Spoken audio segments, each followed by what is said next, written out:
Episode 671 sampai 672. Kisah Ariel, anak bos besar yang berpura-pura culun.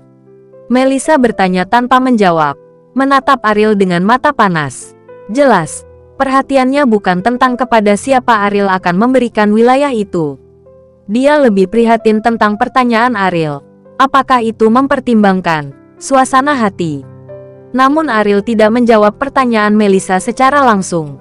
Sebaliknya, dia berkata, pohon menarik angin. Terkadang status yang terlalu tinggi bukanlah hal yang baik, tentunya. Saya tidak mendiskriminasi jenis kelamin Anda, tetapi ada beberapa hal yang akan dilakukan pria dengan lebih baik. Anda tidak perlu mengambil terlalu banyak risiko. Di wilayah Amerika saat ini, setiap orang jujur di bawah pencegahan Ariel. Bahkan jika dia mendorong keluarga Mustafa ke puncak keluarga pertama, tidak ada yang berani berpendapat, tapi Ariel pada akhirnya akan meninggalkan tempat ini. Setelah dia pergi, pencegahan semacam ini perlahan-lahan akan menurun, dan keluarga Mustafa pasti akan menghadapi banyak masalah di masa depan. Dan apakah dia dapat memperbaiki posisinya di keluarga pertama di distrik Indonesia tergantung pada kemampuan Mustafa sendiri. Resiko yang terlibat dalam masalah ini tidak kecil. Inilah mengapa Ariel tidak mendukung keluarga Melissa. Setiap kali ada bahaya, kaulah yang berdiri dan mendukungku. Komunitas Indonesia harus secara logis memberikan kepadamu. Mungkin bahkan semua orang akan berpikir demikian. Apakah Anda akan merasa tidak mau? Ariel melanjutkan. Dari kata-kata Ariel, Melissa bisa merasakan perhatiannya pada dirinya sendiri. Tetapi ekspresi samar ini tidak memuaskan Melissa. Dia ingin Ariel mengaku. Apakah sangat sulit untuk mengakui bahwa kamu peduli padaku? Apakah kamu memperlakukan saya dengan baik? Melissa bertanya dengan gigih. Setelah hening lama, Ariel akhirnya berkata, ya. Apa tersenyum seperti bunga? Pada saat ini, Melissa tersenyum lebih indah daripada bunga lain di dunia. Dan kebahagiaan yang muncul di wajahnya meluap tanpa pamrih.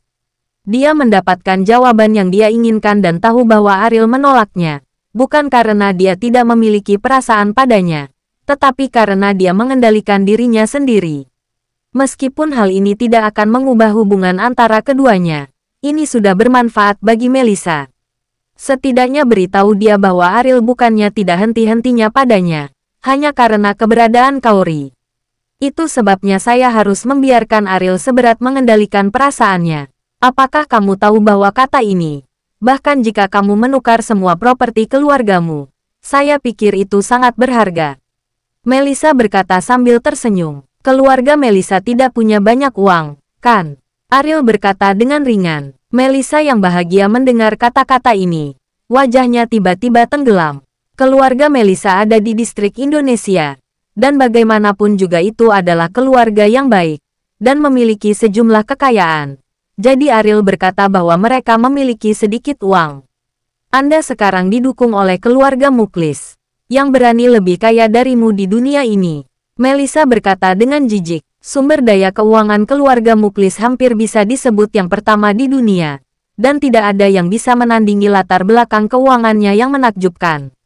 Jika bukan karena keluarga Muklis rendah hati, batas atas kekayaan orang terkaya di dunia akan disegarkan sejak lama. Dan sama sekali tidak ada yang bisa dilampaui. Ngomong-ngomong, Bibi Inem, bukankah pengemudi yang mengantarmu? Berbicara tentang keluarga Muklis, Ariel tiba-tiba memikirkan hal ini. Hari-hari ini, dia benar-benar tenggelam dalam kesenangan membawa anak-anak, bahkan tidur di malam hari bersama putrinya, lupa sama sekali. Mobil itu masih di sana, dan orang itu mungkin belum pergi. Kata Inem. Ariel berdiri, karena dia tidak pergi. Dia pasti punya tujuan untuk tinggal. Tapi dia hanya menunggu dengan tenang. Yang mengejutkan Ariel. Saat keluar rumah, Ariel berjalan menuju mobil bisnis. Pengemudi di dalam mobil jelas memperhatikan perkembangan villa setiap saat. Ketika Ariel datang, dia sudah turun dari mobil. Berjalan di depan Ariel. Pengemudi itu sedikit membungkuk untuk mengungkapkan rasa hormatnya kepada Ariel. Apa ada yang perlu dijelaskan Muklis? Ariel bertanya. Patriark meminta saya untuk memberitahu Anda bahwa dia tidak akan lagi membatasi kebebasan Anda.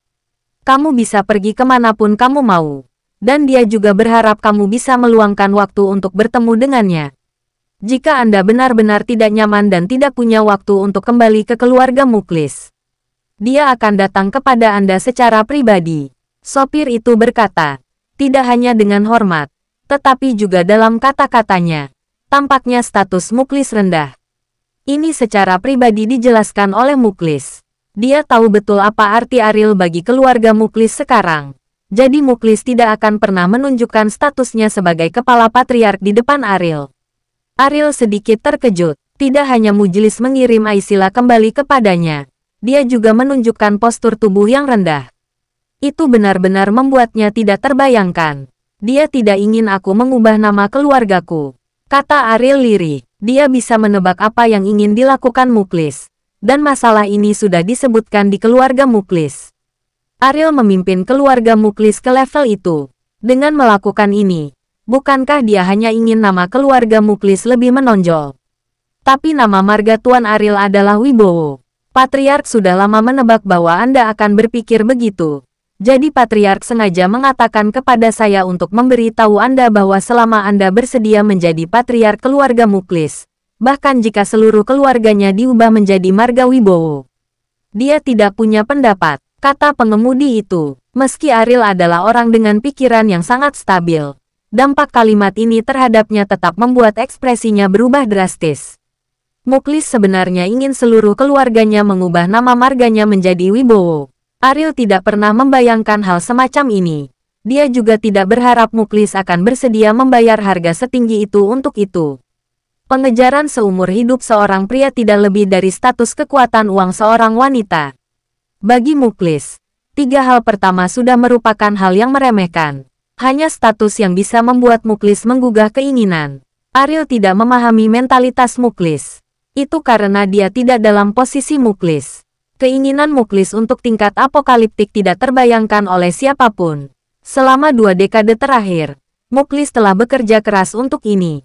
Ada banyak tempat seperti pusat bumi di bawah keluarga Muklis. Dia meletakkan semua ini untuk bisa memasuki level Tianqi. Ketika Muklis semakin tua, waktu yang tersisa semakin sedikit. Jadi tentu saja ada lebih banyak yang bisa dia serahkan. Marga memang penting, tetapi tidak sepenting Tianqi. Setelah terkejut, Ariel berkata dengan senyum tipis, Muklis Wibowo tidak terdengar bagus. Pengemudi tidak puas dengan ini dan bekerja sebagai pengemudi untuk Muklis selama 10 tahun. Dia juga telah mengembangkan temperamen arogan tertentu, tetapi temperamen ini tidak akan pernah muncul di depan Ariel, karena dia sangat jelas tentang posisi Ariel di hati Muklis. Menurutku kedengarannya bagus, kata supirnya. Ariel tidak bisa membantu tetapi menggelengkan kepalanya tanpa daya, dan bahkan mengatakan ucapan bersalah semacam ini. Nampaknya Muklis sudah sering mengajarinya bagaimana harus bersikap di hadapannya. Aku akan mencari kesempatan untuk bertemu dengannya. Jika Anda tidak punya apa-apa lagi, Anda bisa pergi. Pasti sulit bagimu untuk tidur di dalam mobil, kata Ariel. Selama aku bisa melihatmu, ada baiknya tidur di pinggir jalan, kata pengemudi itu. Keterampilan menyanjung Anda bisa dibandingkan dengan teman saya. Ariel tersenyum. Teman di mulutnya secara alami adalah Hendrik. Tentu saja, Hendrik tidak pernah berpikir bahwa kata-katanya menyanjung. Dia sangat yakin bahwa dia selalu mengucapkan kalimat. Mereka semua mengekspresikan kekuatan sejati Ariel. Saya akan menyampaikan maksud Anda kepada Tuan Muklis, dan berharap dapat bertemu dengan Anda sesegera mungkin. Setelah pengemudi berkata, dia membungkuk dan mundur ke mobil. Baru saja membuka pintu dan masuk ke dalam mobil, Ariel menghela nafas panjang. Muklis telah melakukan ini sampai-sampai dia benar-benar tidak tahu bagaimana menghadapinya. Tentu saja, tidak mungkin bagi Ariel untuk mengubah nama keluarganya. Tetapi akan konyol baginya untuk mengubah nama semua keluarga Muklis menjadi Wibowo. Tetapi itu tidak sebanding dengan masalahnya saat ini, akan bertemu. Tanpa pengekangan Muklis, Ariel mendapatkan kembali kebebasannya. Yang paling ingin dia lakukan sekarang adalah segera kembali ke Indonesia dan membawa Aisila kembali ke Kauri. Namun, saat ini, sosok familiar yang berjalan jauh membuat Ariel cemberut. Bagaimana orang ini bisa datang ke Amerika? Apakah kematian Supriyadi memberinya peringatan yang cukup? Bab 672. Andre, apakah kamu belum menerima berita kematian Supriyadi? Ariel berkata dengan mata dingin. Jika orang ini ingin mati, Ariel tidak akan pernah menunjukkan belas kasihan kepada anak buahnya. Anda salah paham. Saya di sini bukan untuk melakukan hal yang aneh dengan Anda, tetapi untuk... Sebelum dia selesai berbicara, Andre berlutut dengan satu kaki, terus berkata, "Aku akan menjadi bawahanmu yang paling setia. Semoga kamu bisa melupakan hal-hal bodoh yang aku lakukan sebelumnya." Ariel terdiam sesaat. Pertama, Muklis bersedia membiarkan marganya diubah menjadi Wibowo, dan sekarang Andre menyerah padanya. Nampaknya daya pikat Tianqi bagi keluarga Muklis ini memang tidak sedikit. Awalnya, Andre ingin membunuhnya, tapi sekarang jarang sekali berlutut di depannya dengan rela menunjukkan ketulusannya. "Andre, nama keluarga saya Wibowo. Mengapa kamu lakukan itu? Itu menghina nama keluarga Muklis." Ariel berkata dengan ringan, "Keluarga kakek hanyalah keluarga kaya. Dengan status Anda saat ini, apa yang bisa diperhitungkan oleh keluarga kakek? Dan apa yang bisa saya hitung?" kata Andre. Ariel tertawa bodoh. Untuk mengatakan sesuatu yang menyenangkan dirinya sendiri, Andre sebenarnya meremehkan status keluarga Muklis begitu rendah. Tapi Ariel bukan orang bodoh. Dia pasti punya tujuan tertentu. Kalau tidak, dia hanya akan tinggal di pulau itu. Mengapa tidak datang ke Amerika dengan sengaja dan berlutut sendiri? "Andre, katakan saja apa yang kamu inginkan. Aku tidak perlu repot-repot menebak tujuanmu." Ariel bertanya. "Memasuki Tianqi, Anda pasti tidak punya waktu untuk mengurus hal-hal duniawi. Saya ingin menangani hal-hal sepele duniawi untuk Anda," kata Andre terus terang tanpa menyembunyikannya.